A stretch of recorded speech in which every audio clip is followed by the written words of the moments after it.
নতুন বছরটাকে সমৃদ্ধ করতে পারি, বেশি বেশি যেন আল্লাহর ইবাদত করতে পারি।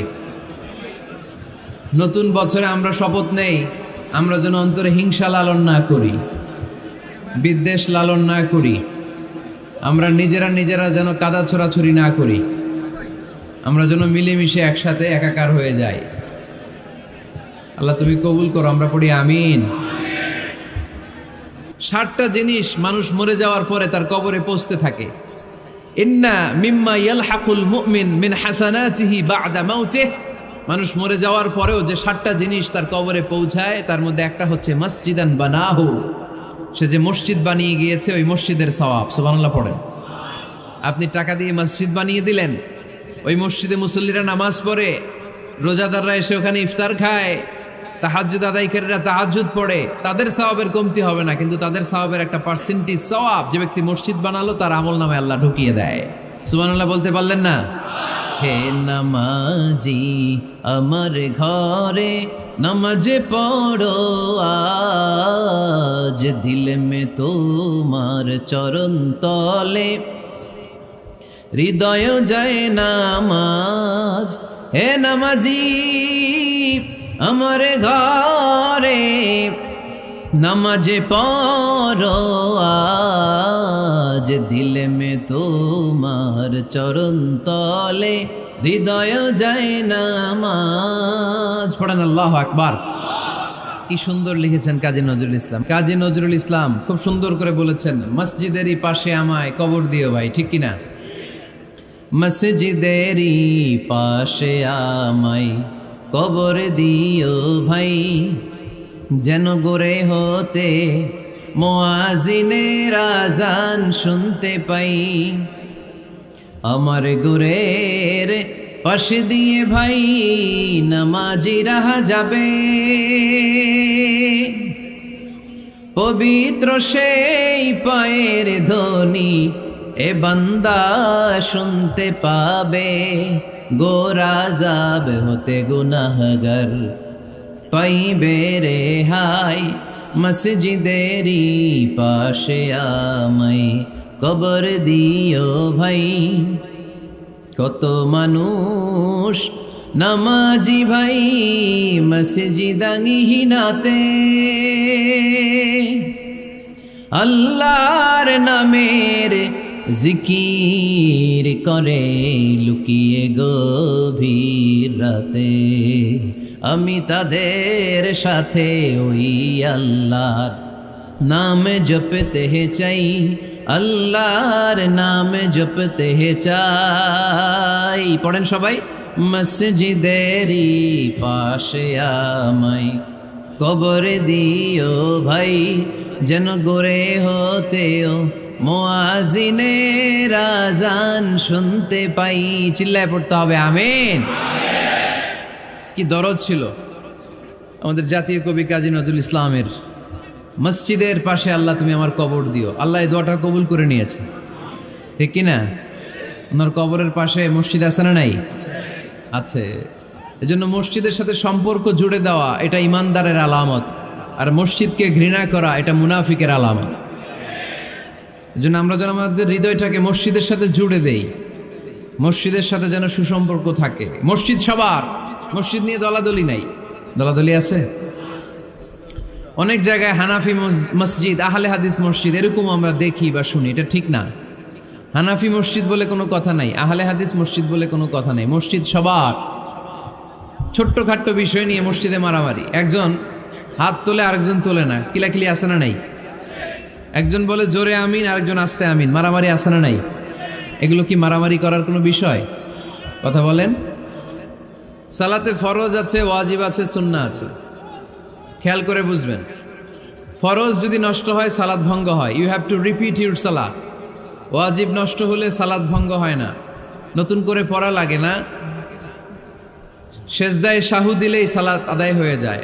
আর সুন্নাহ নষ্ট হলে নামাজ নষ্টও হয় না, নতুন করে পড়াও লাগে না, সৌ সেজদাও লাগে না, নামাজ আদায় হয়ে যায় সুন্নাহ নষ্ট হলে। এই যে হাত তোলা না তোলা এটা সুন্নাহ, আমিন জোরে বলা না বলা এটা কি সুন্নাহ, যেটা কোনো কারণে কেউ না করলেও তার নামাজ কবুল করে নিবে কে?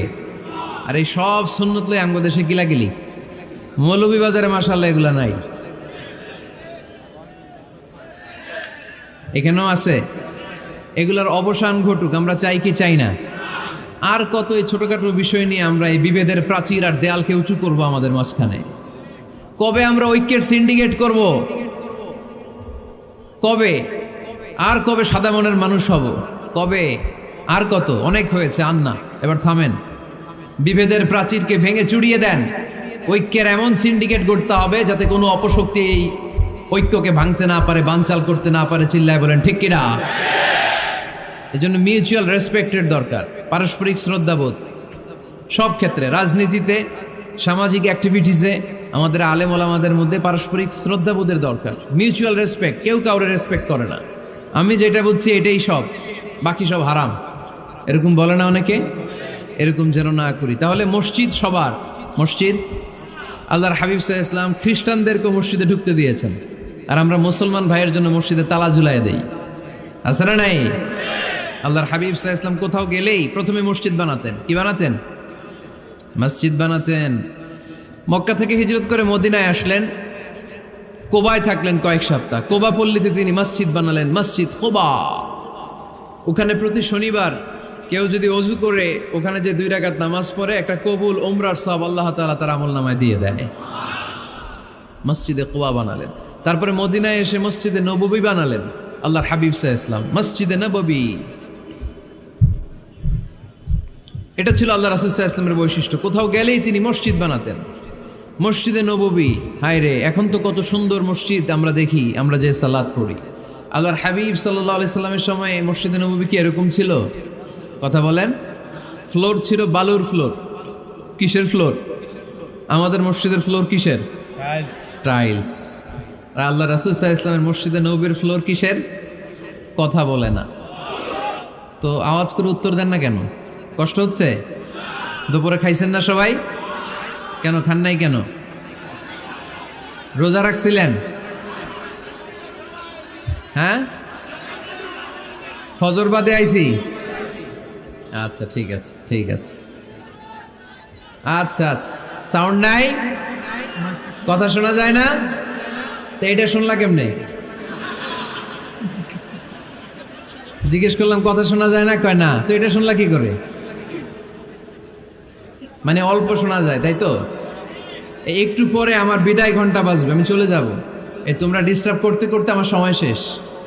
তোমরা ডিস্টার্ব করলে তোমাদের লস। আমি আমার টাইমের 1 মিনিটে বেশি যেতে পারবো না, কারণ এখানে আসরের সালাতের আজান শুরু হয়ে যাবে, এরপরে কোনো কথা নেই।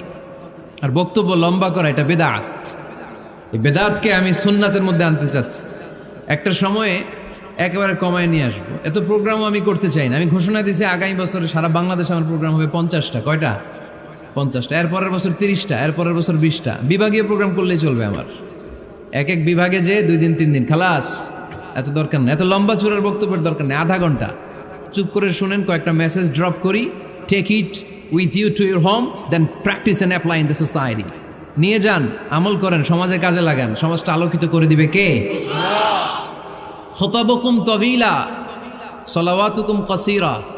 আল্লাহর হাবিব সাল্লাল্লাহু আলাইহি ওয়াসাল্লাম বললেন, কিয়ামতের একটা আলামত, কিয়ামতের আগে তোমাদের বক্তব্য হয়ে যাবে লম্বা, সালাত হয়ে যাবে খাটো। সালাতের পরে তাসবিহ পড়তে চায় না লোকজন, ব্যস্ত, মহাব্যস্ত, সুপার বিজি।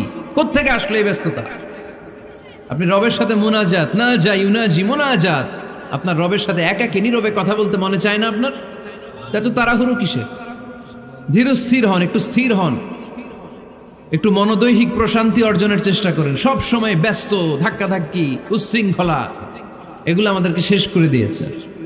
এজন্য লম্বা চোরা বক্তব্য ঠিক না। বক্তব্য শুনতে আমাদের ভালো লাগে, আমল করতে ভালো লাগে না। বক্তব্যটা শেষেই সিগারেট ধরায়, আছে না নাই? মাহফিল শেষেই বিড়ি ধরায়, কয় চমৎকার ওয়াজ করছে হুজুরে। ওয়াজটা সেরকম হয়েছে, অনেক কণ্ঠ সুন্দর হুজুরের। এতদিন ইউটিউবে দেখছি, আজকে সরাসরি দেখাইছি, আছে না নাই? তো কি লাভ হয়েছে? লাভটা হয়েছে কি? এই যে মাহফিল শেষে বিড়িটা ধরাইলেন আর গেলেন, কোনো লাভ হয় নাই। এগুলো থেকে বেরিয়ে আসতে হবে। বছরের পর বছর আমাদেরকে শেখানো হয়েছে একভাবে, কেউ এই পরিবর্তনের আওয়াজ তোলে নাই। আওয়াজ আপনাকে তুলতে হবে। আওয়াজ তোলার জন্য এত মানুষ লাগে না, আপনি একাই যথেষ্ট। আপনি দাঁড়ান না সামনে, দেখবেন আপনার সামনে কেউ টিকে থাকতে পারবে না, ঠিক কিনা?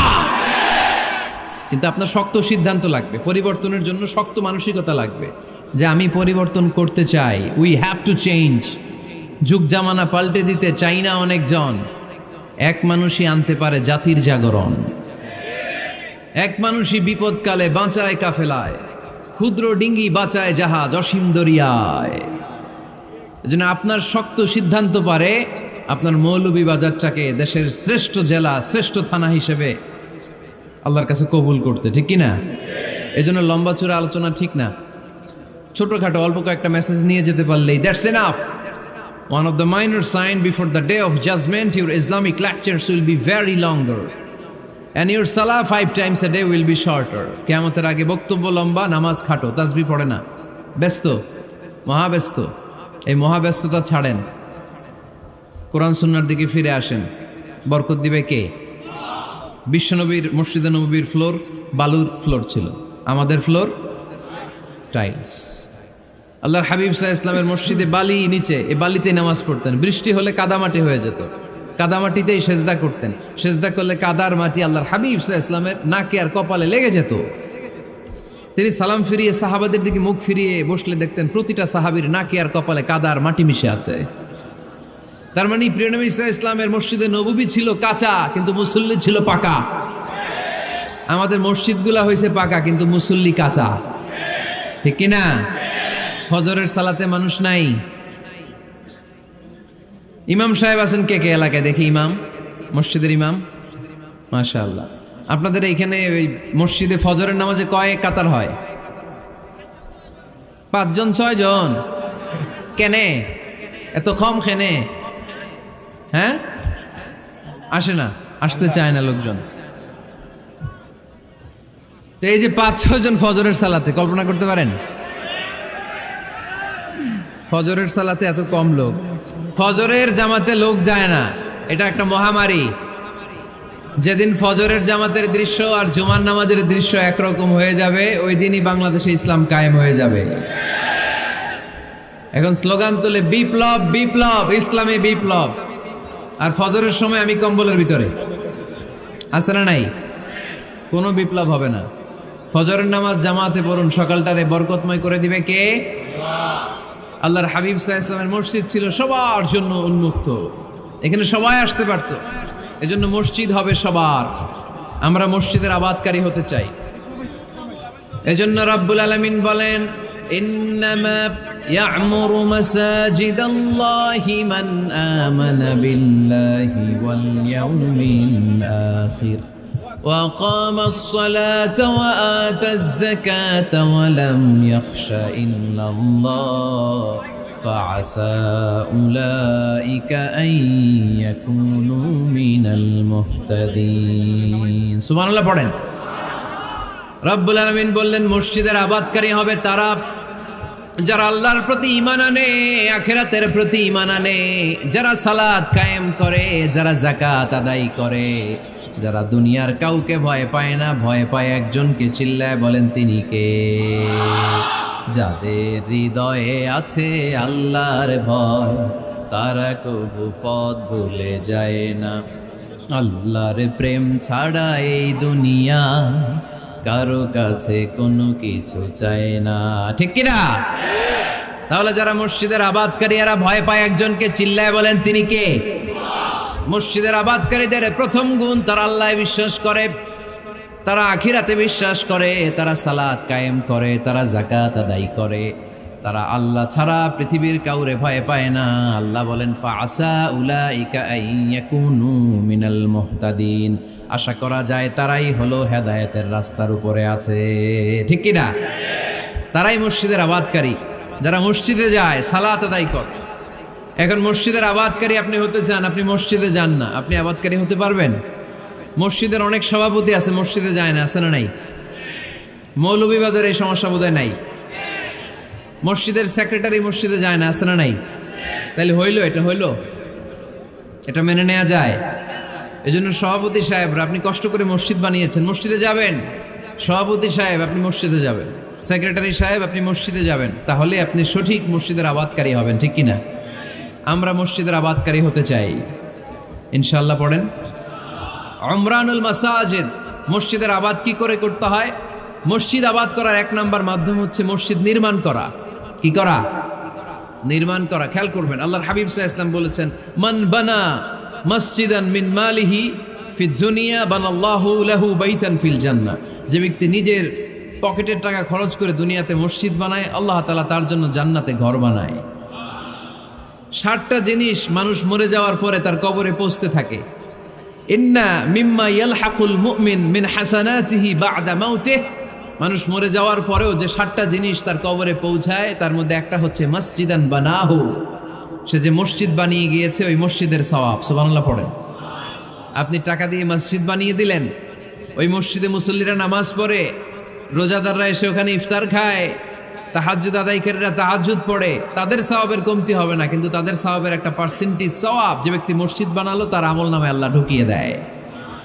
এজন্য বেশি বেশি মসজিদ বানাতে রাজি আছেন তো? তাহলে মসজিদ আবাদ করার প্রথম মাধ্যম হচ্ছে মসজিদ বানানো। 2 নম্বর মাধ্যম হচ্ছে মসজিদে যে জামাতে সালাত আদায় করা।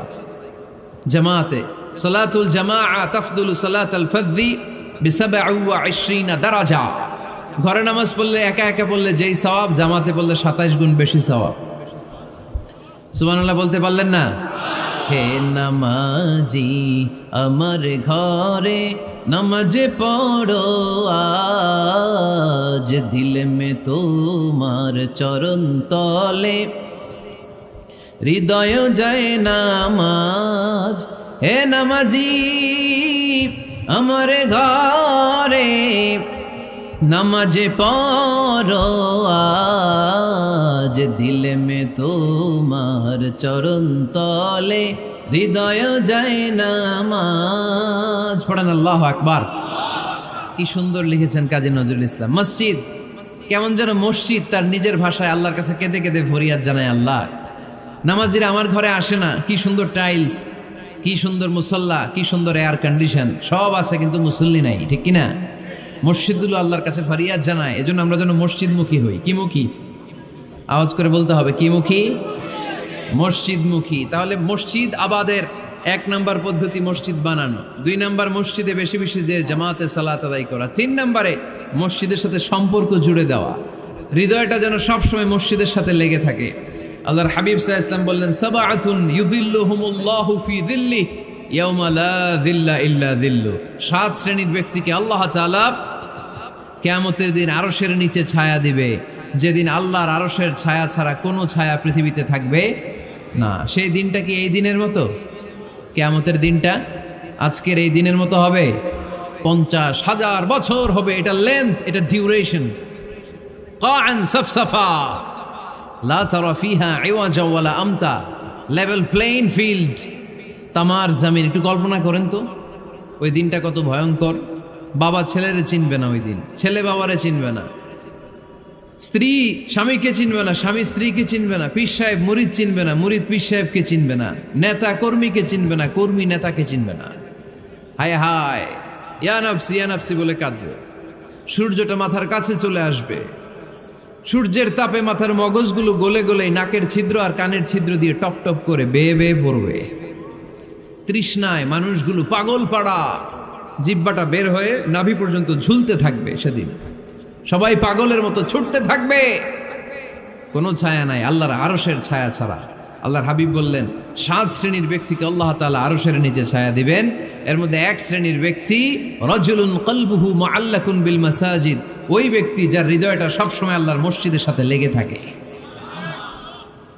মসজিদের সাথে যার হৃদয় লেগে থাকে তাকে আরশের নিচে ছায়া দিবে কে? এজন্য মসজিদের সাথে যেন আমাদের হৃদয়গুলো লেগে থাকে। অনেকেই দেখবেন এত ভালো নামাজে, জোহর পরে টেনশন করে আসরটা কই পড়বো, আসর পরে চিন্তা করে মাগরিবের সময় আমি কোথায় থাকবো, মাগরিবের সময় টেনশন, ইস এশাটা হয়ে গেলেই তো শেষ। এরকম লোক আছে না নাই? এদেরকে সেই কঠিন ভয়াবহ দিনে আরশের নিচে ছায়া দিবে কে? তারপরে মসজিদ আমাদের 4 নম্বর পদ্ধতি মসজিদকে পরিচ্ছন্ন রাখা, মসজিদকে ঝাড়ু দেয়া। মসজিদকে যারা পরিষ্কার করে তাদের হৃদয়ের যন্ত্রণা দূর করে দেয় কে? সাইয়েদনা ইব্রাহিম আলাইহিস সালাম এবং ইসমাঈল আলাইহিস সালামকে আল্লাহ তাআলা আদেশ করেছেন, তাহহিরা বাইতিয়া লিত-তাইফিনা ওয়াল আকিফিনা ওয়ার রুকআই সুজুদ। হে ইব্রাহিম ইসমাঈল, বাপ বেটা দুইজন মিলে মসজিদ ঝাড়ু দাও। কি ঝাড়ু দাও? মসজিদেরি ঝাড়ু বড়দার ও কমারে হাত শোনো আমার মুনাজাত। পড়েন, শোনো শোনো ইয়া ইলাহি আমার মুনাজাত, শোনো আমার মুনাজাত। পড়েন আমিন। মসজিদ ঝাড়ু দেওয়া মসজিদ আবাদের অন্তর্ভুক্ত। আপনারা কেউ কোনোদিন মসজিদ ঝাড়ু দিয়েছেন নাকি? কে কে দিয়েছেন দেখি? সবাই? সবাই মসজিদের খাদেম? মাশাআল্লাহ। আমিও দিছি মসজিদ ঝাড়ু, অনেক দিছি। মাশাআল্লাহ, আল্লাহ তুমি কবুল করো। যাদের হৃদয়ে বড় জ্বালা, ফ্যামিলিতে সুখ নাই, শান্তি নাই, তারা হৃদয়ে প্রশান্তি আনতে চাইলে এতিমখানায় যাবেন, এতিমের মাথায় হাত বুলিয়ে দিবেন, এতিমের মুখে খাবার তুলে দিবেন। আপনার হৃদয়টারে নরম করে দিবে কে? আল্লাহর ঘর মসজিদে যাবেন, নিজ হাতে মসজিদটারে একটু পরিষ্কার করে দিবেন, আপনার জীবনটারে উজালা করে দিবে কে? তাহলে এগুলো করার মাধ্যমে আমরা মসজিদের আবাদ করতে চাই। আমরা মসজিদের আবাদকারী হতে চাই কি চাই না? আল্লাহর ঘর মসজিদ আবাদ করার মতো শ্রেষ্ঠ কাজ পৃথিবীতে হতে পারে না। এই মসজিদের কিছু আদব আছে, আল্লাহ রাসূল সাল্লাল্লাহু আলাইহি ওয়াসাল্লাম বলেছেন এই আদবগুলো মেনটেন করে যেন আল্লাহর ঘর মসজিদের সাথে আমরা ব্যবহার করি। মসজিদের 1 নম্বর আদব হচ্ছে মসজিদে ওযুর সাথে প্রবেশ করা। কিসের সাথে? ওযু করে পরিচ্ছন্ন হয়ে মসজিদে প্রবেশ করা। এজন্য অপবিত্র অবস্থায়, গোসল ফরজ, এরকম অবস্থায় মসজিদে ঢোকা যাবে? কথা বলেন, ঢোকা যায়? যেই নারীদের মাসিক চলতেছে, মেনস্ট্রুয়েশনাল পিরিয়ড চলতেছে, ওই নারীদের পক্ষে মসজিদে ঢোকা জায়েজ আছে? নাই। তাহলে এটা হলো 1 নম্বর আদব। মসজিদে ঢোকার সময় কি করে ঢুকবো?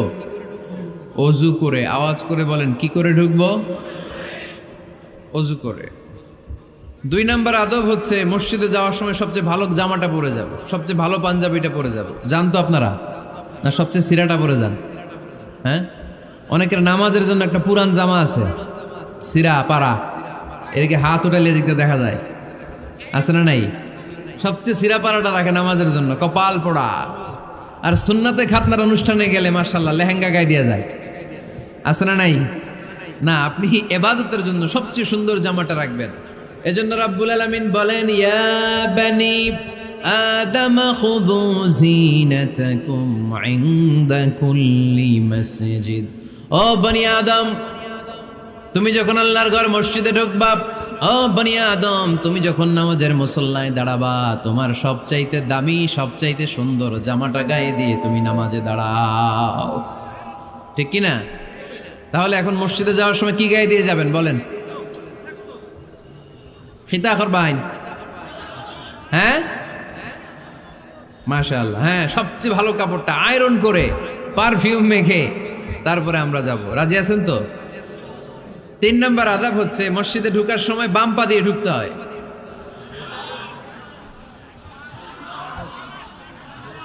কোন পা? আরো জোরে। এদেরকে গুতা মারা লাগে, নাইলে আওয়াজ বাড়ে না। এরকম ভলিউম টাইট করতে হয়, ভলিউম হাই করলে আর পরে বাড়ে, এমনি বলতে চায় না। আর ঘটনা কি? হ্যাঁ, খায় নাই। বদরের যুদ্ধ হয়েছিল রমাদানে, কোনো সাহাবী খায় নাই, না খাইয়া একেবারে সাইজ করে দিছে কাফেরদেরকে। আমরা না খেলেও আমাদের হৃদয়ে ইমানি শক্তি আছে না নেই? এই তো বোঝা যাচ্ছে ইমানি শক্তি আছে। এতক্ষণ আছিল কই? তো মসজিদে ঢোকার সময় কোন পা দিয়ে? এগুলো মনে থাকে আমাদের? ভুলা যাই আমরা, খেয়াল থাকে না তো এগুলা। এত কিছু মনের মধ্যে রাখলে এগুলো মনে থাকবে কেমনে? মসজিদে ঢোকার সময় কোন পা? আরো জোরে। বেরোয়ার সময় কোন পা? মনে থাকবে? মসজিদে যখন ঢুকবেন ডান পা দিয়ে ঢুকবেন, আর দোয়া পড়বেন, আউযু বিল্লাহিল আযীম ওয়া বিওয়াজহিল কারীম ওয়া সুলতানিহিল কদীম মিনাশ শাইতানির রাজীম। বিষ্ণু সাল্লাল্লাহু আলাইহি ওয়াসাল্লাম বললেন, যে ব্যক্তি মসজিদে ঢোকার সময় এই দোয়াটা পড়বে, শয়তান আফসোস শুরু করে, সে বলে, হায় হায়, আজকের দিনের জন্য, সারা দিনের জন্য তো তুই আমার ওয়াসওয়াসা থেকে বেঁচে গেলি, আজকের সারা দিনের জন্য তোরে আমি হারালাম, আজকের সারাটা দিন আল্লাহর পক্ষ থেকে প্রোটেকশন নিয়ে তুই বেঁচে গেলি, আজকের জন্য যা, কালকে তোরে আমি ধরবো। এজন্য এই দোয়াটা পড়ার দরকার আছে না? আউযু বিল্লাহিল আযীম ওয়া বিওয়াজহিল কারীম ওয়া সুলতানিহিল কদীম মিনাশ শাইতানির রাজীম। 4টা বাক্যের দোয়া। মুখস্থ করতে কষ্ট হলে যে ইউটিউবে চলে যাবে আজকেই, ওখান থেকে শুনে আপনারা মুখস্থ করে নেবেন, এই দোয়াটা পড়বেন, তাহলে ওই দিনের জন্য শয়তানের ওয়াসওয়াসা, টেম্পটেশন, প্রভোকেশন থেকে আপনি আল্লাহ তাআলার প্রোটেকশনে চলে গেলেন। সুবহানাল্লাহ পড়েন। তারপর আল্লাহর হাবিব বললেন, ঢুকার আগে আমারে সালাম দাও। পড়বেন, আসসালামু আলাইকা আইয়ুহান নাবিয়্যু ওয়া রাহমাতুল্লাহি ওয়া বারাকাত। এই দুইটা জিনিস যখন করে ফেললেন, তখন ডান পা দিয়ে পড়বেন, আল্লাহুম্মা আফতাহ লি আবওয়াবা রাহমাতিক। সুবহানাল্লাহ পড়েন। আল্লাহুম্মা আফতাহ লি, ও আল্লাহ আমার জন্য তুমি খুলে দাও আবওয়াবা রাহমাতিক, তোমার রহমতের দরজা। তার মানে মসজিদে ঢুকলে রহমত পাওয়া যায় কি যায় না? মসজিদে ঢুকলে পাওয়া যায় রহমত, মসজিদের বাইরে রহমতের কথা আল্লাহ বলে নাই। মসজিদের ভিতরে রহমত। কোথায় রহমত? কোথায়? মসজিদের ভিতরে রহমত আছে না? তার প্রমাণ, মসজিদে ঢুকলেই শান্তি লাগে কেমন জানি, আর ঘুমে ধরে। মসজিদে ঘুমাইছেন কারা কারা দেখি? সবাই ঘুমাইছেন? আরে আমি কত ঘুমাইছি। জুমার নামাজের সময় যে কি ঘুম আসে, আসে আসে কমন পড়ছে, একেবারে কমন পড়ে গেছে। ঘুম আসে কারণ রহমত, রহমতের ঝিরি ঝিরি বাড়ি ধারা আল্লাহ তাআলা আরশের উপর থেকে নাজিল করতে থাকে। আর এই রহমতের কারণে হৃদয়টা প্রশান্ত হয়ে যায়, অনেকের ঘুমও চলে আসে, ঠিক কিনা?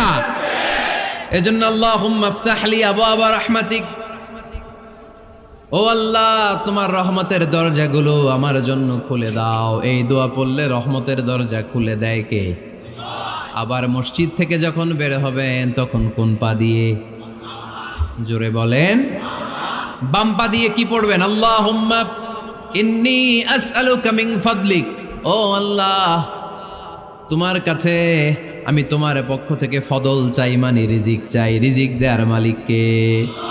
তার মানে খুব সোজা সাপটা কথা হচ্ছে, মসজিদের ভিতরে পাওয়া যায় রহমত, আর বাইরে পাওয়া যায় ফদল বা রিজিক। বাইরে পাওয়া যায় কি? রিজিক। মসজিদের ভিতরে রিজিক আছে। তার মানে সারাদিন মসজিদে বসে থাকলে রিজিক মিলবে? নামাজের সময় নামাজ পড়তে হবে, কাজের সময় কাজ করতে হবে। এটাই হচ্ছে ইসলামের বিধান। নামাজের সময় নামাজ, কাজের সময়। আমি প্রশ্ন করবো, আওয়াজ করে উত্তর দেন। নামাজের সময়, কাজের সময়, নামাজের সময়, কাজের সময়। এটা মনে থাকবে। এজন্য আল্লাহ বললেন, ফাইদা কুদিয়াতিস সালাতু ফান্তাশিরু ফিল আরদি ওয়াবতাগু মিন ফাদলিল্লাহ। যখন তোমাদের সালাত শেষ হয়ে যায়, আল্লাহর রিজিক অন্বেষণের জন্য আল্লাহর জমিনে তোমরা ছড়িয়ে যাও। নামাজের সময় আসবেন, নামাজ শেষ বের হয়ে যান। ফান্তাশিরু ফিল আরদ, জমিনে ছড়িয়ে পড়ো। নামাজ শেষ, চেয়ারম্যান সাহেব চলে যাবে ইউনিয়ন পরিষদের ভেতরে, ছাত্ররা চলে যাবে হাই স্কুলে, মেম্বার অব দ্য পার্লামেন্ট চলে যাবে সংসদে, সেনাবাহিনীর লোকেরা চলে যাবে ক্যান্টনমেন্টে, ব্যবসায়ীরা চলে যাবে তাদের বাজারে, সিএনজি ওয়ালারা সিএনজি নিয়ে ব্যবসা শুরু করবে, রাস্তায় নেমে যাবে। চিল্লায় বলেন ঠিক কিনা? এটাই ইসলামের বিধান। নামাজের সময় নামাজ, কাজের সময়। আচ্ছা, তাহলে প্রথম সুন্নাত পেলাম, পবিত্র হয়ে ঢুকবো, ভালো জামা পরে ঢুকবো। 2 নাম্বার। 3 নাম্বার, ঢুকার সময় কোন পা? বের হওয়ার সময়। 4 নাম্বার, মসজিদে ঢুকেই 2 রাকাত। মসজিদে ঢুকে কয় রাকাত পড়েন আপনারা? তাহিয়াতুল মসজিদ। মসজিদে আপনি ওয়েলকাম জানাবেন, ঢুকেই 2 রাকাত পড়বেন, ওযু করলেই 2 রাকাত। আল্লাহর হাবিব সাল্লাল্লাহু আলাইহি ওয়াসাল্লাম মসজিদে নববীতে জুমার খুতবা দিচ্ছেন। খুতবা চলাকালীন সময়ে এক সাহাবী এসে মসজিদের মধ্যে বসে পড়লেন। আল্লাহর হাবিব সাল্লাল্লাহু আলাইহি ওয়াসাল্লাম সাহাবীরে বললেন, দাঁড়াও। সাহাবী দাঁড়ালেন। আল্লাহর নবী জিজ্ঞেস করলেন, কেন বসে বললা? 2 রাকাত পড়ছো নাকি? সাহাবী বলে, পড়ি নাই। বিশ্বনবী বললেন, তাহলে তাড়াতাড়ি 2 রাকাত নামাজ পড়ে বসে যাও। সুবহানাল্লাহ পড়েন। 2 রাকাত পড়ো নাই তো পড়ো, দাঁড়াও, তারপরে বসো। দেখেন, খুতবা চলাকালীন সময়ে আমাদের খতিবরা কখনো খুতবা থামায়? কথা বুঝেন নাই? জুমার খুতবা আপনারা শুনেন না? খুতবা চলতেছে, ওই মুহূর্তে ইমাম সাহেবরা কখনো খুতবা থামায়? মাঝখানে কোনো ঝামেলা হলে থামায় না। প্রথম খুতবা শেষ, বসে, তারপরে দ্বিতীয় খুতবা। খুতবার মাঝখানে কোনো থামাথামি নাই। কিন্তু আল্লাহর হাবিব সাল্লাল্লাহু আলাইহি সাল্লাম কেমন খতিব ছিলেন দেখেন। আল্লাহর হাবিব সাল্লাল্লাহু আলাইহি সাল্লামের খুতবা দেওয়ার স্টাইল এন্ড অ্যাটিটিউড এবং আমাদের খুতবা দেওয়ার স্টাইল এন্ড অ্যাটিটিউড, আল্লাহ রাসূল সাল্লাল্লাহু আলাইহি সাল্লামেরটা কত প্রাণবন্ত ছিল। আল্লাহ রাসূল সাল্লাল্লাহু আলাইহি সাল্লাম সোসাইটি ওরিয়েন্টেড একজন পার্সোনালিটি ছিলেন, সমাজের মানুষ কেন্দ্রিক, খুব সামাজিক ছিলেন আল্লাহ রাসূল সাল্লাল্লাহু আলাইহি সাল্লাম। তিনি দেখলেন একজন বসে পড়ছে, উনি খুতবা থামায় দিলেন। জুমার খুতবা থামায় বললেন, এই নামাজ পড়ছো? না। পড়ো, 2 রাকাত পড়ো। আবার খুতবা শুরু করলেন। সুবহানাল্লাহ পড়বেন না? একবার তিনি খুতবা দিচ্ছেন, দেখলেন আল্লাহ রাসূল সাল্লাল্লাহু আলাইহি ওয়াসাল্লামের 2 জন নাতি হাসান আর হুসাইন রাদিয়াল্লাহু তাআলা আনহুমা, ছোট্ট মানুষ, কাতারের ভিতরে ঢুকে কোন সাহাবী টুপি টান দেয়, কারো পাগড়ি ধরে টান দেয়, একজন এদিকে দৌড় দেয়, আরেকজন ওদিকে দৌড় দেয়। মসজিদে একটা ডিস্টার্ব হচ্ছে। আল্লাহর হাবিব সাল্লাল্লাহু আলাইহি ওয়াসাল্লাম খুতবা থামিয়ে দিলেন, মিম্বার থেকে নেমে আসলেন, 2 নাতিকে 2 হাতে ধরলেন, ধরে আস্তে করে জান্নাতের এই 2 সর্দারকে নিয়ে মিম্বারের উপরে দাঁড়ালেন। এই হাতে এই নাতি, ওই হাতে আরেক নাতি। এরপর দাঁড়িয়ে দাঁড়িয়ে তিনি বাকি খুতবা দিলেন। পড়েন সুবহানাল্লাহ। কত প্রাণবন্ত খুতবা! উনিও খুতবা দিতেন, আমরাও খুতবা দেই।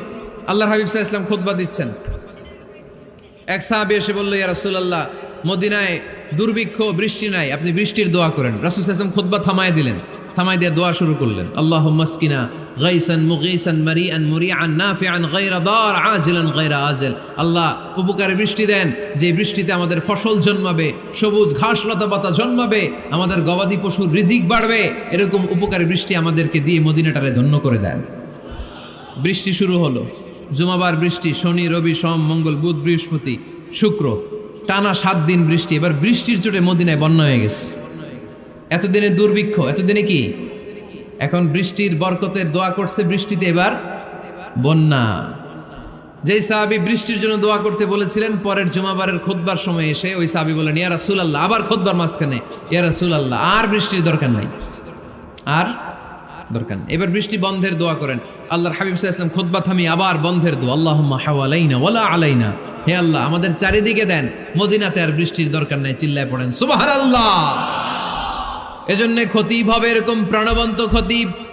সমাজে কি চলে, কি ক্রাইসিস, কি সংকট, ইয়াংরা কোন সমস্যায় ভোগে, আমাদের রাজনৈতিক অঙ্গনে কি সমস্যা, আমাদের অর্থনৈতিক অঙ্গনে কি সমস্যা, আমাদের সামাজিক অঙ্গনে কি সমস্যা, আমাদের পরিবারগুলোর ভেতরে কি ঝামেলা, প্রত্যেকটা কথা মসজিদের মিম্বার থেকে আসার দরকার আছে না নাই? আল্লাহর হাবিব সাল্লাল্লাহু আলাইহি ওয়াসাল্লাম এভাবেই সমাজকে ঠিক করে দিতেন। 2 রাকাত মসজিদে ঢুকে আজকে থেকে আমরা পড়ব। মসজিদে ঢুকলেই কয় রাকাত মনে থাকবে না ভুলে যাবেন? তারপরে আল্লাহর হাবিব সাল্লাল্লাহু আলাইহি ওয়াসাল্লাম বলেছেন, খবরদার কবরের উপর মসজিদ বানিও না। কবরস্থান একদিকে, মসজিদ আর একদিকে। কিন্তু বাংলাদেশে মসজিদের সাথে কবর মিলানো আছে না নাই? ছোট্ট একটা মসজিদ, কিন্তু এত বড় বাবার কবর আছে না নাই? এগুলো করবেন না আপনি। আগে হবে মসজিদ, পরে কবরস্থান। যেমন মসজিদে নববী হয়েছে আগে, তারপরে বিশ্বনবীর কবর এখানে আছে না নাই? মসজিদে নববী প্রতিষ্ঠিত হয়েছে আগে, পরে বাকি কবরস্থান আছে না নাই? কিন্তু কোন আল্লাহর ওলির কবরস্থানের উপরে যদি মসজিদ বানান, তার উপর লানাত দিয়েছে কে?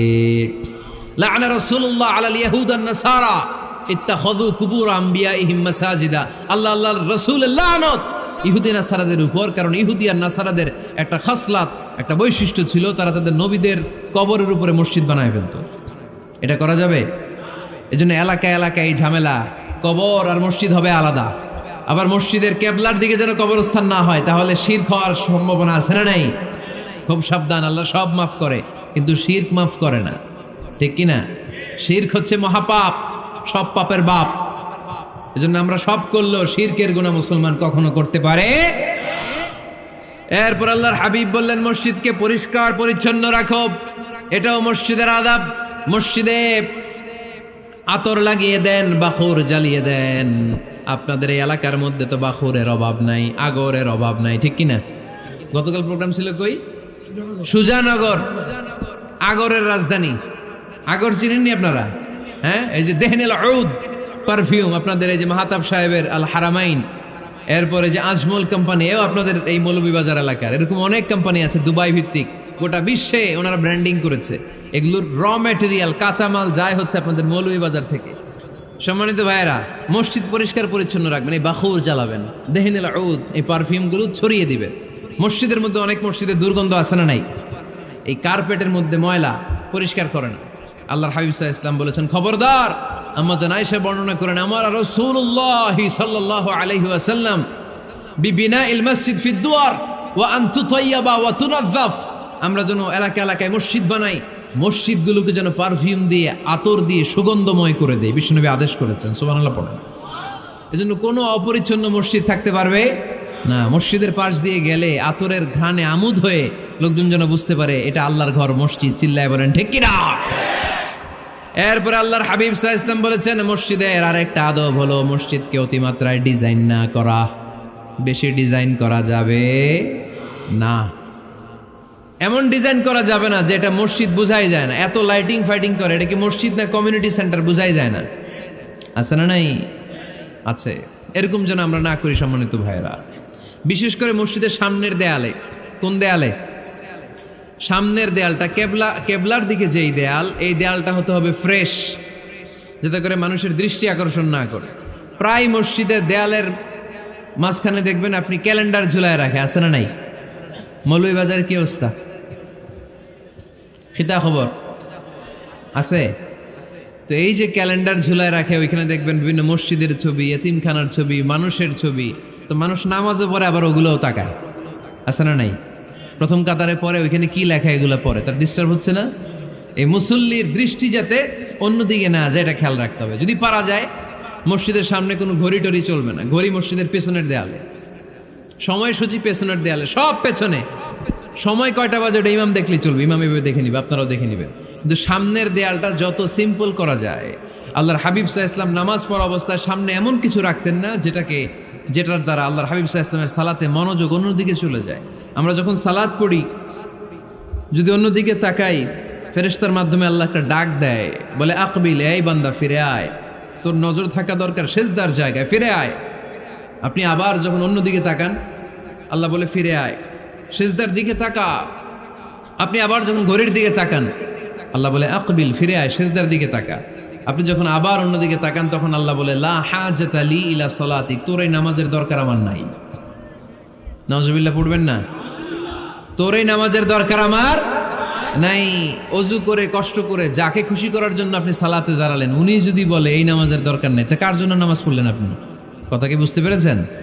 এই জন্য এলাকার গণ্যমান্য ব্যক্তিবর্গ আছে, আমাদের চেয়ারম্যান সাহেব আছে, আরো অন্যান্য বিজনেস ম্যাগনেটরা আছে। আপনারা মসজিদ যখন নির্মাণ করবেন, সামনের দেয়ালটা যত সাদামাটা হতে পারে ততই ভালো। এমনকি জায়নামাজের মধ্যে এখন কাবা ঘরের ছবি আছে না নাই? আছে না? কি মুসলমান আমরা! নিজের কাবারে নিজে লাথি মারি নামাজের আগে, মনের অজান্তে নিজের কাবাকে নিজে লাথি মারছি। এরকম জায়নামাজ ব্যবহার করা নিষেধ। চিল্লায় বলেন ঠিক কিনা? সাদা ফ্রেশ জায়নামাজ বাজারজাত করেন। আপনাদের সিদ্ধান্তই ওনাদের ব্যবসা বয়কট হয়ে যাবে। আপনারা যদি এখন থেকে মসজিদের মিনারা আর কাবা ঘরের যে প্রতিকৃতি বা ছবি, এরকম ছবি সম্বলিত জায়নামাজ কিনা বন্ধ করে দেন, এদের মার্কেট থাকবে? কথা বলেন। কালকে থেকে আমরা জায়নামাজ কেনার সময় ফ্রেশ জায়নামাজ কিনবো।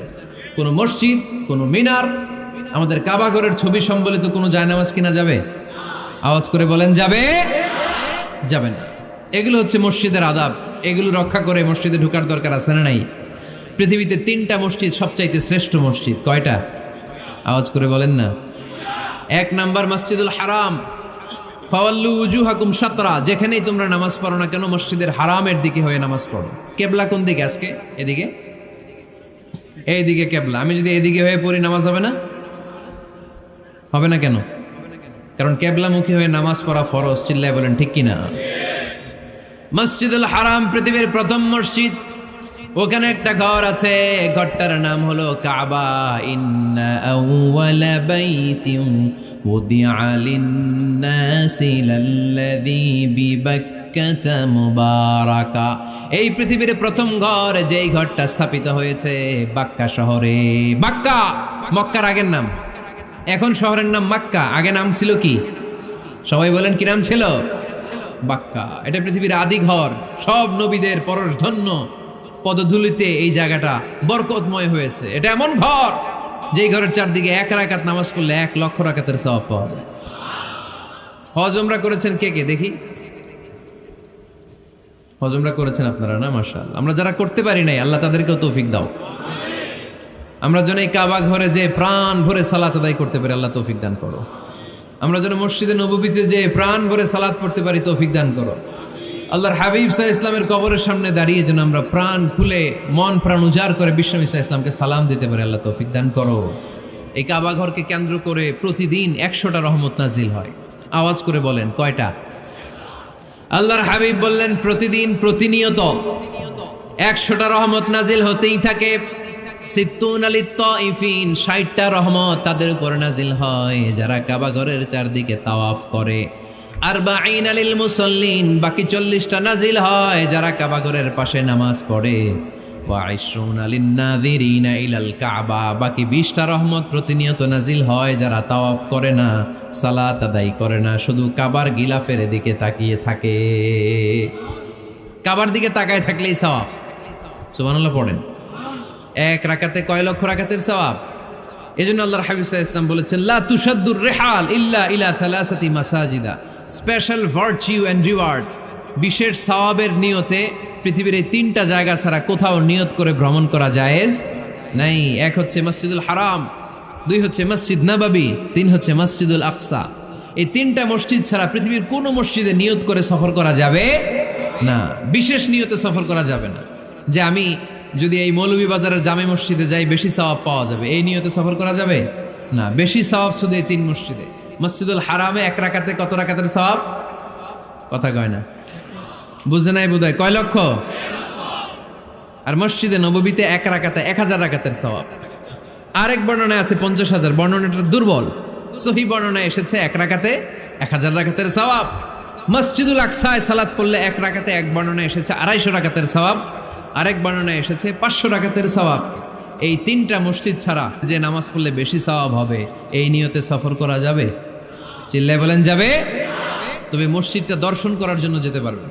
মসজিদটা দেখতে কেমন, এটার ক্যালিওগ্রাফিক্যাল ডিজাইন কেমন, এটার আর্কিটেকচারাল ডিজাইন কেমন, এটার দৃষ্টিনন্দন সৌন্দর্য কেমন, মসজিদটা দেখতে কেমন, দেখতে যেতে পারবেন। কিন্তু বিশেষ সওয়াব রিওয়ার্ড এই 3টা মসজিদ ছাড়া অন্য কোনো মসজিদের জন্য হবে না।